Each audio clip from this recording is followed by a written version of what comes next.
السلام علیکم ورحمۃ اللہ وبرکاتہ۔ آئیں کتاب رحمت سے سورہ کہف اٹھائیں۔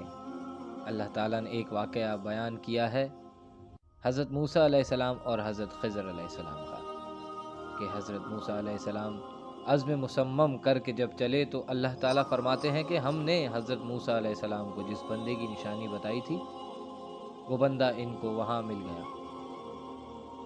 سفید چادر اوڑھے حضرت خضر علیہ السلام وہاں لیٹے ہوئے تھے، تو یہ جا کر ان کے پاس کھڑے ہوئے اور کہا کہ حضرت میں آپ کی خدمت میں اس لیے آیا ہوں کہ اللہ نے آپ کو جو خصوصی علم عطا کیے ہیں میں ان کو سیکھنے کے غرض سے آپ کی چوکھٹ پہ آیا ہوں۔ کہا تم میرے ساتھ صبر نہیں کر پاؤ گے، معاملے مشکل ہیں، سفر دشوار ہے، منزل کٹھن ہے اور میرے معاملات ایسے ہیں کہ تم اعتراض کرو گے، اس کے بغیر تم رہ نہیں سکتے۔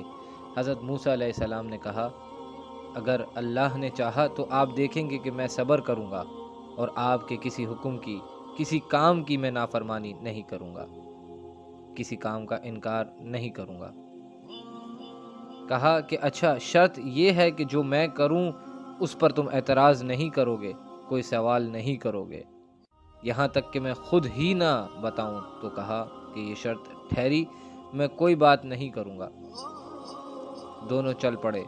دریا کے پاس جانا تھا، جو کشتی کا مالک تھا، کشتی باندھ تھا، وہ حضرت خضر علیہ السلام کو جانتا تھا، تو اس نے کرایہ بھی نہیں لیا، لیکن جب کشتی پر سوار ہوئے تو عصا مار کر حضرت خضر علیہ السلام نے کشتی کا پھٹا توڑ دیا۔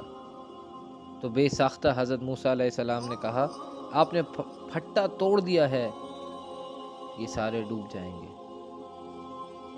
کہا میں نے کہا تھا نا کہ تم میرے کاموں پہ صبر نہیں کر پاؤ گے۔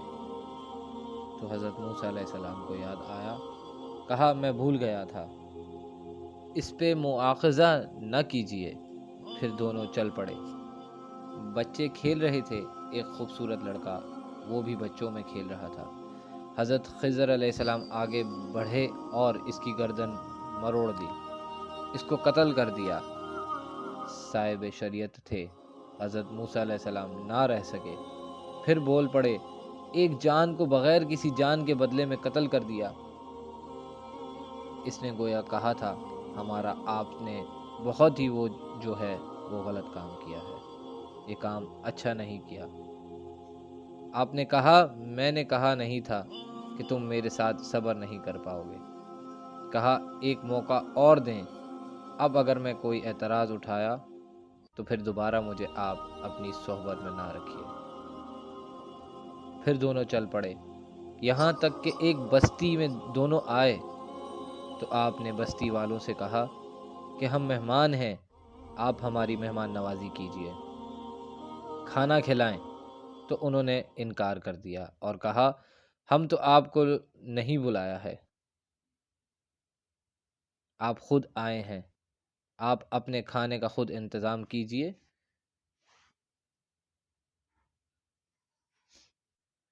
گزر رہے تھے گلی سے تو ایک دیوار گرنا چاہ رہی تھی، تو جلدی سے اس دیوار کو مرمت کر دیا۔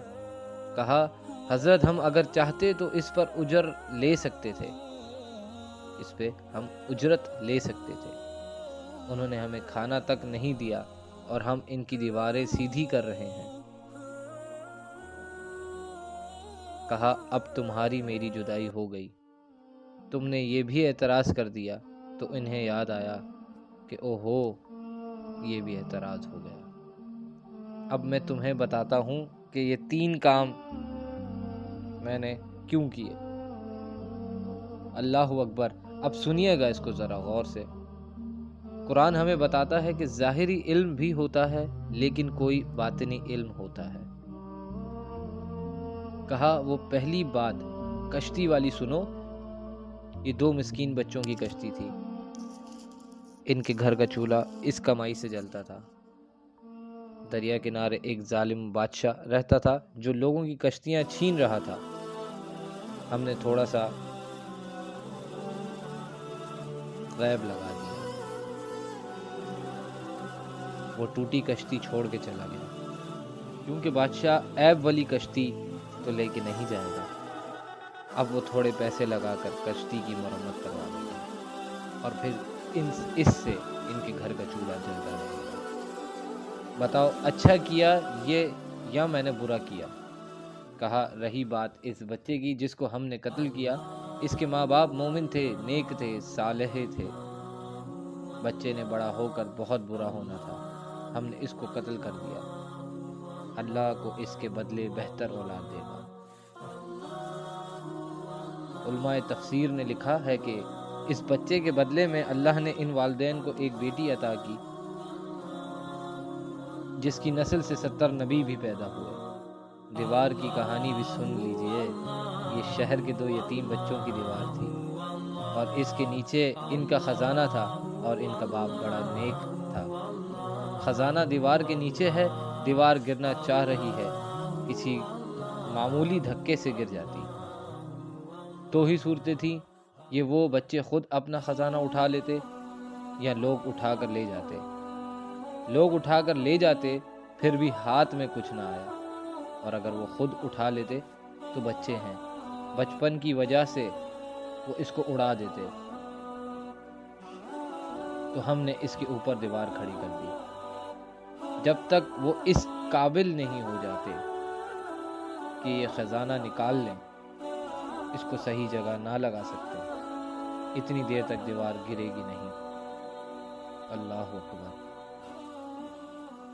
وہ کسی وجہ سے دیوار قائم رہے گی اور اسی وجہ سے دیوار قائم رہے گی، اور جب وہ اس عمر کو پہنچ جائیں گے جس عمر میں وہ اس خزانے کو سنبھال سکیں گے، تو پھر دیوار خود گر جائے گی اور یہ خزانہ نکل کر اپنے کام پہ لے آئے گا۔